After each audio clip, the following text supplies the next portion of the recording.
Okay, we're ready for the next session. We're going to have two Justins. But Justin Nobel has brought a couple of colleagues with him who have some very interesting testimony to talk about. But Justin himself writes on science and environment for U.S. magazines, investigative sites, and literary journals. I had the pleasure of being mentioned in an article that he published in Rolling Stone magazine. So I'm in Rolling Stone, thanks to Justin.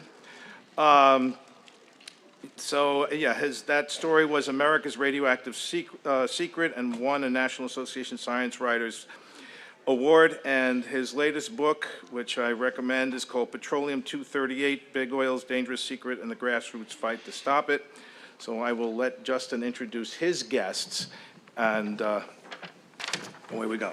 Not yet, I just wanted to give you a tab. Thank you, John, Kanye, everyone who helped set up the event, Duquesne University. Really, really appreciate all of you all coming. It's an important issue, and these types of forums, to me, as a science journalist, so much more valuable than Twitter or X, whatever.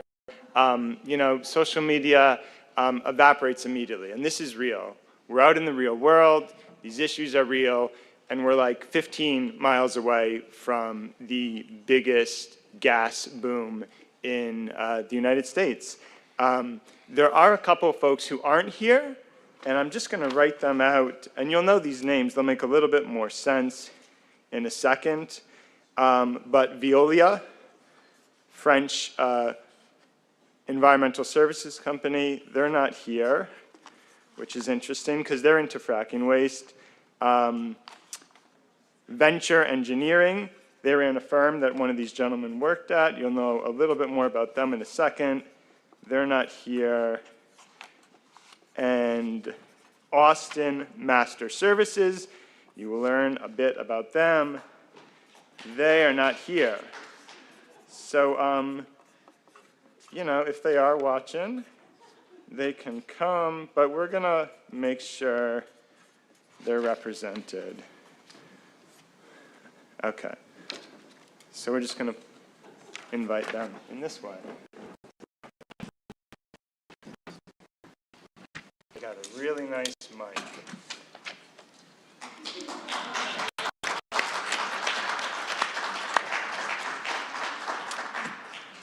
All right. So I'm going to get right into it. Many ways to think of oil and gas, right? You think of the fuel that comes to the surface. A lot of people now think of emissions, methane, carbon dioxide. I love this way of thinking about it. This is one of the many sources in my book, A Nuclear Forensic Scientist. Essentially what you are doing is taking an underground radioactive reservoir and bringing it up to the biosphere where it can interact with people and the environment. Very simple. It doesn't have to be that complicated. Of course you're going to bring radioactivity to the surface, and the problem is we live on the surface, and we are vulnerable organisms. Simple drawing. You have on the right, unconventional well, fracked well, drilled down vertically, then horizontally, often accessing a black shale. Problem with black shales, they have an inherent radioactivity concentration, can be quite elevated in uranium and thorium. Not going to focus so much on that problem, but that becomes apparent with drilling waste, with drill cuttings. Huge issue, massive amounts of waste. Industry never solved that problem. Contamination littered across the state related to drill cuttings and drilling waste. Going to focus on what's number one in this slide, which is brine. Brine is a very salty fluid, very complex fluid, and it comes to the surface at virtually all oil and gas wells. Before fracking, we had brine. Right now in fracking, we have brine. This really has been the thorn in the side of the industry since day one, 1859, Titusville, Pennsylvania. So here we have an interesting photo. This is a well pad. A worker passed this along to me, not one of these gentlemen, another worker. And you have trucks staged for a period of the operation called flowback. Brine has naturally occurring contaminants. This is often a misconception. People think, oh, they're sending the radioactivity down, and then it comes back up, and the industry, is making the radioactivity. It's human-made. No, no, no. It's a very interesting geological problem, and we'll get to why the radioactivity is there in just a moment, but it's natural. You have naturally occurring heavy metals coming up with brine, and radium is just a radioactive heavy metal. But flowback is a little bit different because you also have some of the toxic chemicals used in the frack that is upchucked back to the surface. It's a very sloppy operation. Workers who have to deal with it have described this sort of black balloon of waste coming up and literally raining back down upon them. And then you've got trucks, quite a lot of trucks in this case, staged to take that away. The industry has at times run this waste into impoundments, which is an absolute disaster because you're running toxic radioactive waste into these little lakes that are right next to people's homes and schools and farms. And of course, there was contamination. I need to give you an idea of how much brine the industry produces. And as soon as I explain the radioactivity component, we're going to stop calling it brine and we're going to start calling it radioactive fracking wastewater, because that is a much more appropriate term. Brine, you think of like, you know, the holidays and some pickly thing maybe someone in your family makes and maybe you could drink it. No, brine can have, just go back to this slide for a moment, elevated levels of benzene. Benzene is a known human carcinogen. Also elevated levels of a variety of different heavy metals like lead and arsenic, they're bad ones, and elevated levels of radium, this radioactive heavy metal. So it's not just brine, it's radioactive fracking wastewater. How much is produced? 3 billion gallons a day across the United States. So the oil and gas industry in the US generates about 3 billion gallons a day of brine. That's 1 trillion gallons a year. You take that trillion gallons and put it into your standard oil barrel, which is about waist high, stack those barrels atop one another, a year's worth of the oil and gas industry's wastewater, and not just fracking, we're talking conventional and unconventional, a year's worth of that waste, and those barrels would go to the moon and back 28 times. So that is an incredible waste stream. They don't want the waste, remember. They want the oil, they want the gas, maybe the natural gas liquids. This is something they do not want, and they have never, and not to this day, had a good idea on what to do with it all. And we'll see the ramifications of that arrogance and ignorance. First, an important scientific point. How can I say with confidence it's radioactive fracking wastewater? So we have definitions for radium. I won't get into the story of the radium girls, but we know about radium because of a very important industrial contamination story that occurred in the United States, the radium girls. You can look it up. It's fascinating. And by the way, we know that story. We know of that story because of scientists and doctors who spoke out with courage against the industry, which at that time was the radium industry, which was trying to say these women were not receiving radium poisoning. They were, and the scientists ended up finding it in their actual bones. So the proof is often in the human being themselves, if you're willing to look. All to say, these days, EPA is worried about radium. 5 picocuries per liter is the limit in drinking water. There's often, there's always a variety of isotopes of radium in brine and fracking wastewater. The two we focus on typically are radium-226 and 228. So you add them together and you get this EPA drinking water limit 5. You don't want more than 5 picocuries per liter in drinking water.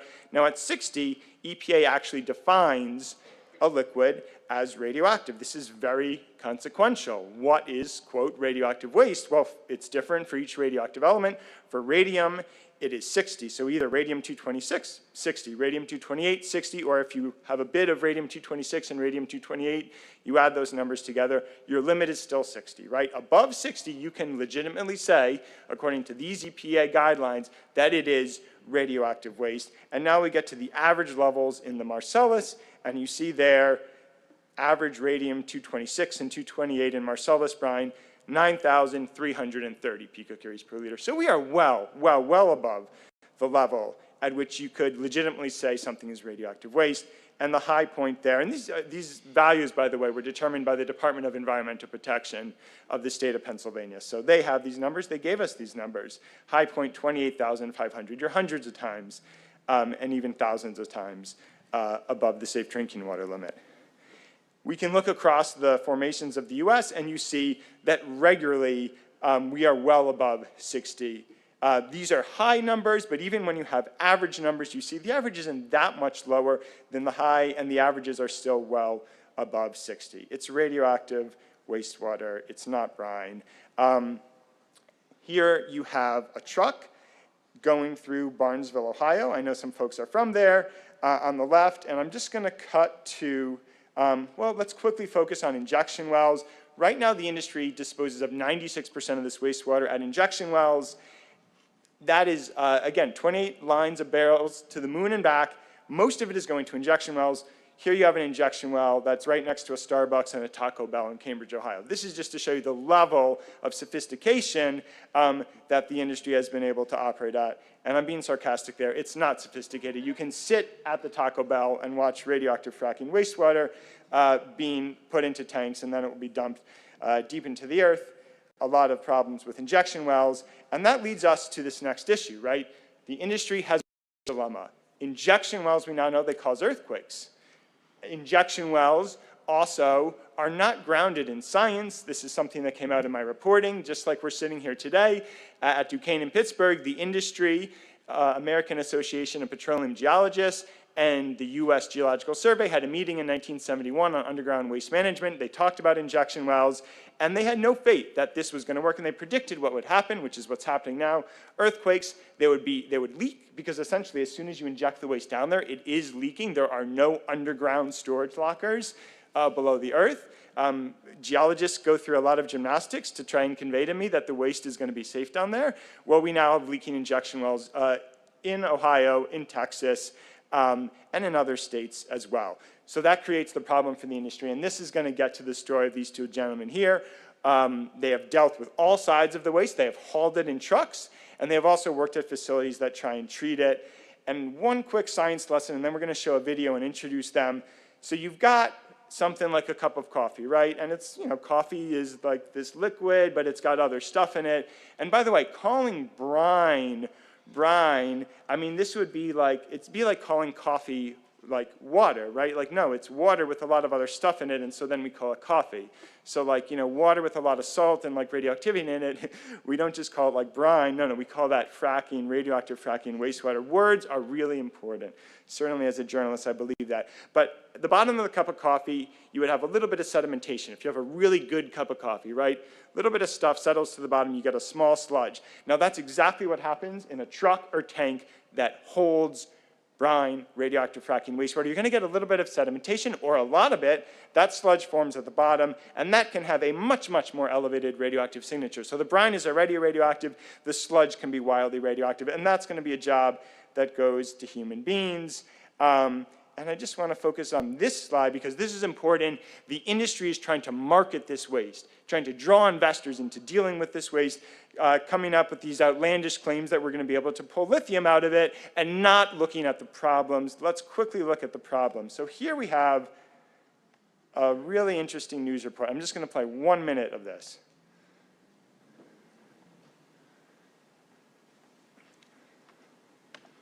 As earthquakes continue to rattle Oklahoma, the search goes on for a solution to the deep water injection wells blamed for the state's seismic surge. A forum at the state capitol this week offered a glimpse of some technology that could help, although experts, as earthquakes continue to rattle Oklahoma. Wait, can you all, were people hearing that? Or, okay.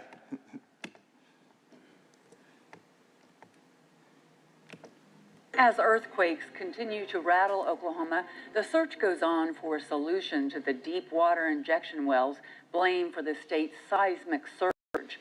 A forum at the state capitol this week offered a glimpse of some technology that could help, although experts caution against expecting a magic bullet to end Oklahoma earthquakes. The number of earthquakes in Oklahoma has dropped in recent months, in part because of reduced oil production due to slumping oil prices and restrictions on the volumes of wastewater dumped into injection wells in earthquake-prone areas. Brian Culp believes he can eliminate the need for injection wells entirely by treating the water, allowing it to be used for other purposes. There are 650,000 barrels of wastewater that are deep well injected on a daily basis in the state of Oklahoma. We could put 10 facilities up and completely eliminate the need for deep well injection. Colt is president of Fairmont Brine Processing, which operates a plant in West Virginia that processes about 10,000 barrels of wastewater from oil and gas activity. During a public forum at the state capitol, Colt described the process, which uses evaporation followed by crystallization to remove salts that are dissolved in the water. From that, we produce distilled water. That distilled water can be is reused during the drilling and hydraulic fracturing process. It can be reused for agricultural purposes, or it could be... Okay, let's go and see what happened to that site.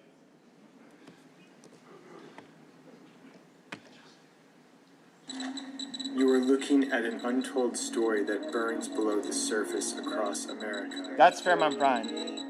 You are looking at West Virginia's version of Chernobyl.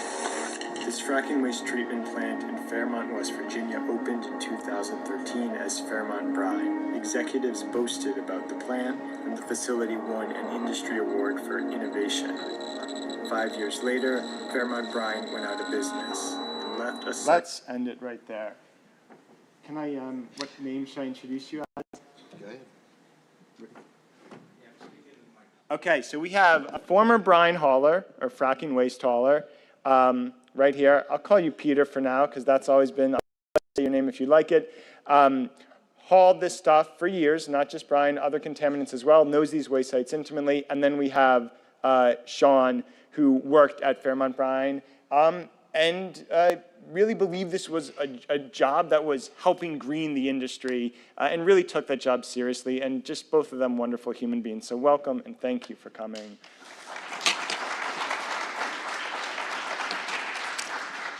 And I'm done, the floor is yours. This one on? Yeah. This mic's on? You got, everybody hear me? Feel like I'm out of roasting here. I haven't had as much caffeine as my colleague here, so I'm going to talk a little bit slower. I started driving brine truck, we call them bottles, back in around 14. Hired on rookie.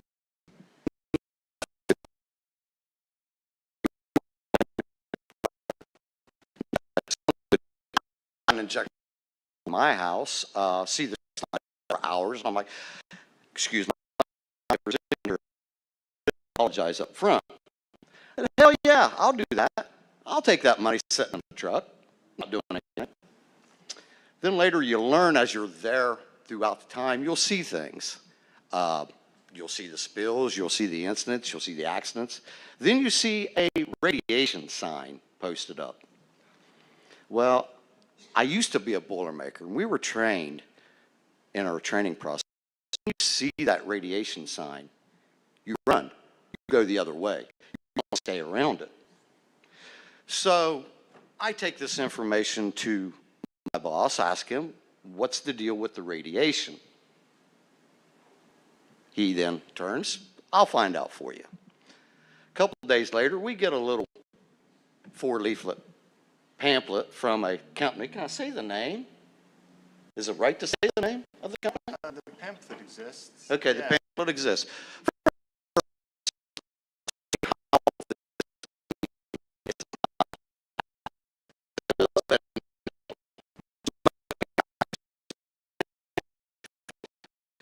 America. All right. As a licensed CDL driver, I have the right to inspect my load. Since I'm not a chemist, nor do I know anything in science, how can I inspect it? Well, I do the best thing I know. I just take a sample of it, I send it away to a lab, and I get the results for it. I don't know how to read these results, so I send it off to the National Radiation Society in New York, who sends me back his memo. Brief summary of it. Do not be within 75 feet of this without a suit or a respirator. All right, so you tell me how a non-placarded truck with a non-hazmat driver is allowed to haul this water that the industry did. Fairmont Brine. How did Austin Masters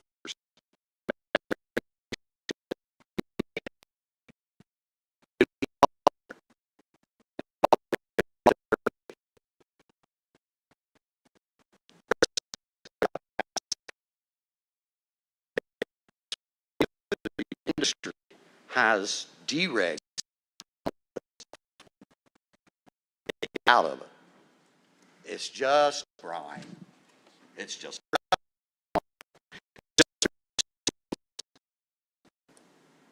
Well, where enhanced did the radiation, the theriums, the leads, the stuff that's not mentioned? Where are these for brine? Now, the standard are SDS sheets. I've even asked for an SDS sheet. Can I say the name of the company I work for when I ask for an SDS sheet and not be sued? There's lawyers in the room. Can he say the name and not be sued? I can ask, or I can say. Hall Drilling LLC, Ellenboro, West Virginia, year 2018. I asked for an SDS sheet for brine. We will look into that for you. Now, anybody in here, I mean, you've seen what has been in the book. I would really like for Justin to put up some here today, so that way you all could see what was it came out of the nuclear radiation guy stated. So that way you can see for yourselves. Me as a worker, I'm concerned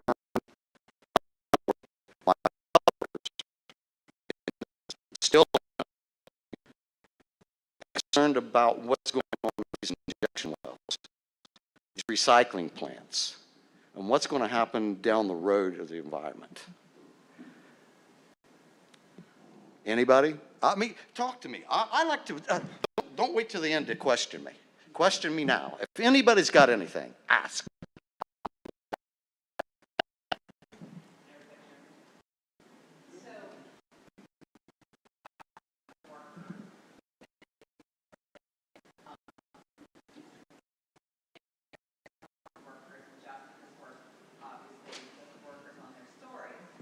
So I guess my question is, to you, is that if there's a number of workers that are now becoming more and more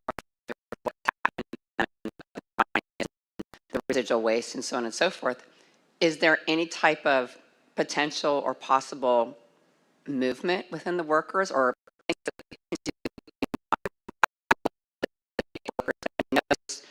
jobs? I hope that made sense. The workers would love to talk about it.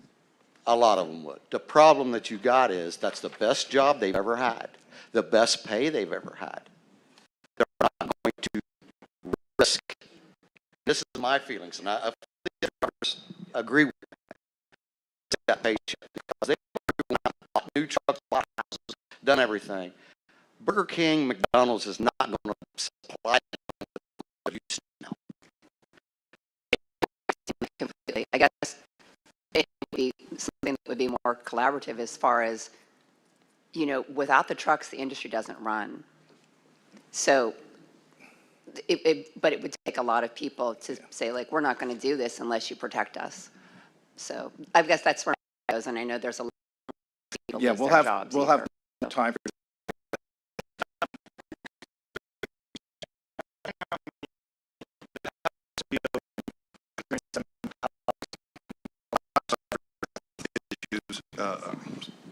ever since the plant shut down in 2018. I've also had 2 coworkers pass away. I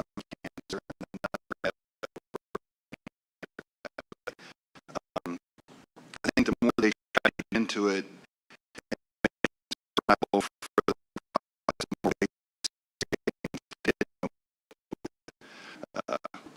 and then with the cost of getting rid of any radioactive waste, they just decided to fold and pack it up and take their ball and go home. So. And they left that contaminated site. Yeah, they didn't even decommission it. They just walked away. Utilities were weeks before my employment ended. Going down. It was left unattended for years where, you know, overflow, killing vegetation. An overflow, by the way, into what river, Sean? The Monongahela River. That's your river. And, you know, a lot of that's going in there.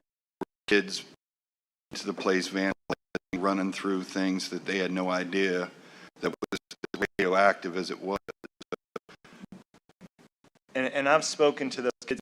I just my manager, and you're laying out what was left behind. You an industrial building up above the river, and we just were speaking to the kids, Sean, in Fairmont. These are good kids. They're not just a part to paint, to have a little bit of view in nature, to explore a strange building. They're back to fracking waste, and we took samples. Levels there are higher than 99% of the Chernobyl exclusion zone. That's a zone, you know, we've said we're allowed. And this was also a place that we were working with very little PPE or even knowledge of really what was there. Even the chemical engineers, I don't think, had planned on things cycling up as much as they had. You know, I know their plan at first was dilution is the solution, but things got away from them. And even some of the stuff they tried to send away to Kentucky got them in trouble, got them fined. So there were dumpsters and roll-off boxes just left behind, sitting right over top of stormwater drains since 2018. Just so, and that's kind of the purpose of this empty seat beside me. That Venture Engineering was the one that kind of got things rolling with this, and then just stepped away and is business as usual and acting like they'd never seen this place in their life. Okay, so please have your questions for these guys.